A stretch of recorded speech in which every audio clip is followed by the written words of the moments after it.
Good evening, everybody. You're watching Soundcheck on the Visual Radio Arts page. My name is Sara Vian, and tonight in the studio we have September Sun. Welcome! Thank you. So we have Spencer, Hello. and Shah, and Jamie, and Rhett.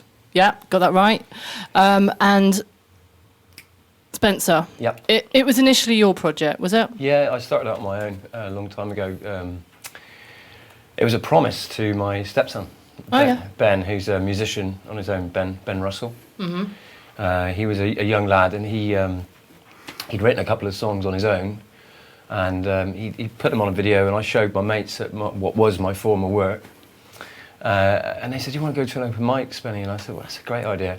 So I Googled it, like you do, and the Hawthorns came up, Hawthorns Hotel, Bar and Restaurant in Glastonbury, which is a well-established open mic music venue, as you know. Just to tell the people, because this is global, Glastonbury is in England, UK. You've probably heard of it, the Glastonbury Festival. Yes. But anyway, it's not the one in Connecticut, that's right. Yeah. Is there? There is one there. But yeah, so I went down and I said to my son, I said, "Look, if you sing your two songs, I promise I will learn guitar and I will front up and play a song." So that's how it all started, and that was about 4.5 years ago. I did that, and I absolutely, and it was absolutely awful. I had the most scary time, and the guys running the open mic, Steve Henderson and Brad Lister, said, "We'll see you next week." And I was like, "Really?" "Yeah." And the whole room were ever so supportive. So I did that, and I learnt some Johnny Cash kind of stuff, and Roxy Music, and some Eels and that kind of thing. And then I realised that, actually, there's more to this. I need to start writing, I need to start understanding. So a friend of mine, Liam Howard, who's got a band called the Truth Seekers, my son Ben, we started... Truth Seekers? Yeah, the Truth Seekers, yeah. We went round one night and started writing my first ever song, and it just kind of burgeoned from there. I started playing my own stuff. I did a couple of gigs on my own, as, just out there, absolutely terrified, Mm-hmm. I did the Frost Fair, I did one of the first Glastonbury Fringes, which was cool, all on my little Jack Jones. And then a guy, Andy Badman, used to pop up every now and again and start playing on at the open mic alongside me, and I thought, actually, this is really nice, this would be great. And I saw Nick Malora, who lives here in Brew, and I saw Nick play, and I was just amazed at his talent, and said to him, I just chanced my arm, do you want to play? He said, "Yeah, I kind of like your lyrics, mate, yeah." And so from that, there was the two of us, and we started landing regular gigs, and he was wonderful, he kind of got me up to speed, and I was kind of helping him out with lyrics, and he was starting to sing, which was nice, and we did that. Started going to other places like the Griffin here in Peru, and it kind of went on from there. Then we wanted a kind of, percussion and, a beat behind, and we met a guy called James Arter who plays for Lazy Days, and he kind of jumped in along with us whilst staying with Lazy Days, and that's when we produced our first album, which is Born. So that's like over the space of 2 years, We produced the album within 1 year, which was great. Ian Miller of Studio 9, lovely chap, really nice fella, and we called it album. And then just at the turn of the new year, wasn't it, Rhett? You kind of came, wasn't it? Kind of late January? last year, yeah. I saw Rhett in the open mic, this cool guy. Walked in, leather jacket, dark hair, just breezed on in. And I said, "Oh, I really, really want to connect with that guy." And lo and behold, it's a mutual friend, isn't it, Rhett? Yeah, Sean, wasn't it? Yeah, Sean, kind of. What did he say to you, mate? I can't remember exactly. He I just, think said, it was he just mentioned your name, and Yeah, I liked right. what you're doing anyway. I don't remember him being too involved in that. Yeah. I spoke to you directly. And so then we started doing some practicing with Rhett, and that was when James was still in the band, and Nick, obviously.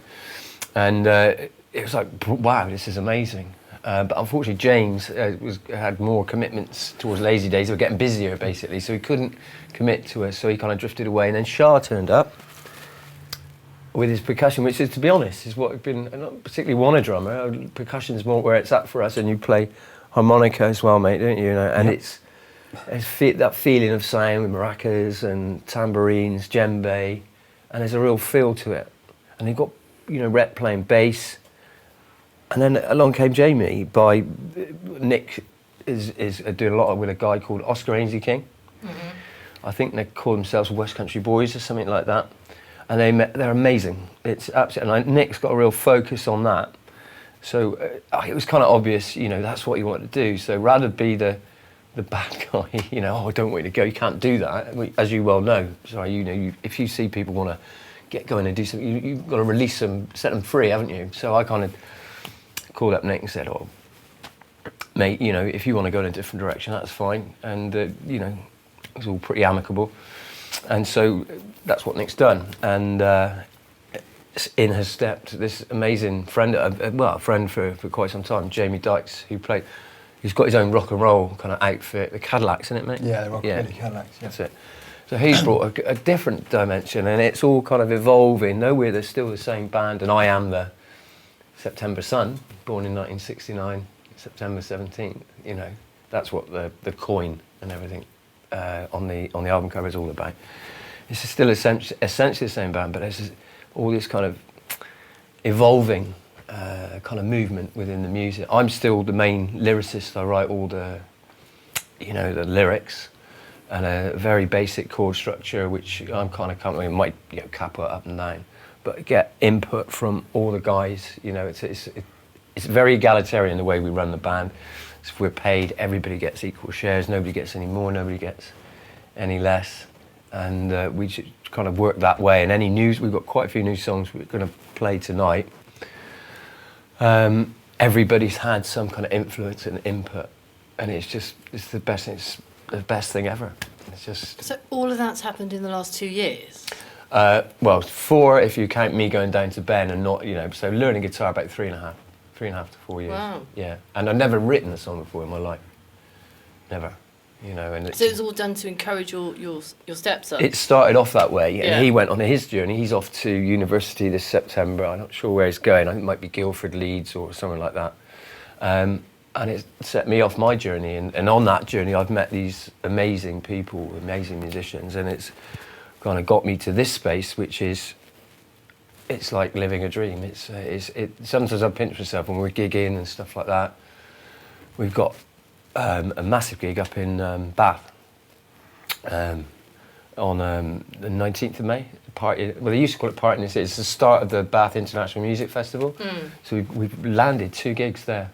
Comedia Cafe, which we're really pleased about, and Milsom Square, which would be huge. And us country boys will be rocking on up there doing our original music.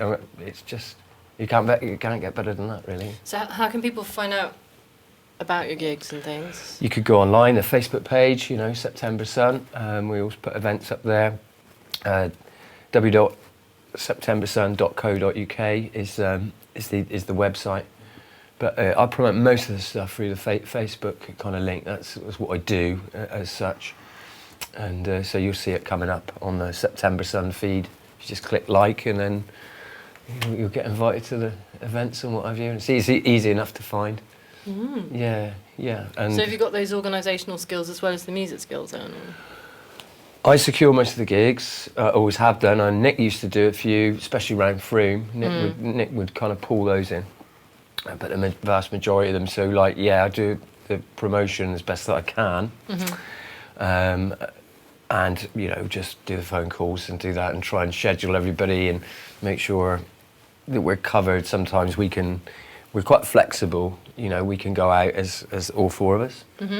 We can go down to 3 in any direction, if you know what I mean. So it could be me, Shah, Jamie, me, Shah, Rhett, it all works. It all works in either way, because there's a lot going on, and when you say, guys, there's a lot going on with the music. So how often do you meet to create them?